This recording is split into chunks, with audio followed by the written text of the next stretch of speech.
One thing that gets talked about a lot, and what many anime fans criticize, is the use of fan service in anime series. I've been critical of the use of fan service in many anime series out there. Sometimes it's great, but can also be a distraction.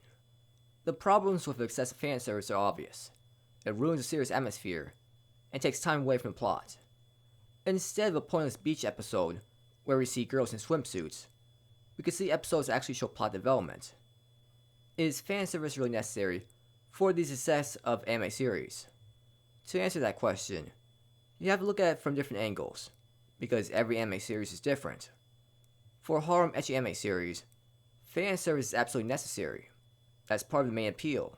Not to mention, you have censored fan service that will make fans want to buy Blu-rays, so it makes sense from a content standpoint and from a financial standpoint. Then you have to take into account average and decent anime series like Cross Angie.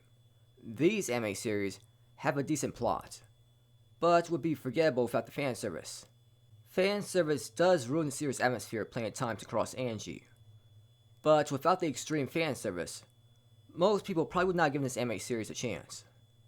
Then finally you have good anime series, such as Fairy Tail No Game No Life, that will still be successful even without the fan service. These series really don't need the fan service, but is there really a downside to showing lots of fan service? Anime fans outside Japan may criticize it for the excessive use of fan service, but they're not the target audience the anime studio is trying to appeal to. It is pretty obvious they really only care about the opinions of Japanese fans, and people in Japan just don't feel like being critical about fan service. To them, as long as it looks hot, fan service is perfectly fine. They are not going to act like a harsh critic. That's the major cultural difference. In America, people will be harsh towards any TV show or video game for being woke, or just for being terrible. I don't see Japanese fans being this harsh towards anime series.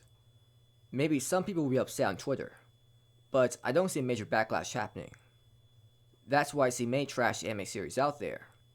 Without any pushback for excessive use of fan service, there is only an incentive to include even more fan service.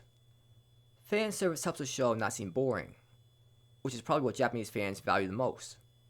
As long as it's entertaining, they don't care if the writing is bad. That's why I see power fantasy after power fantasy.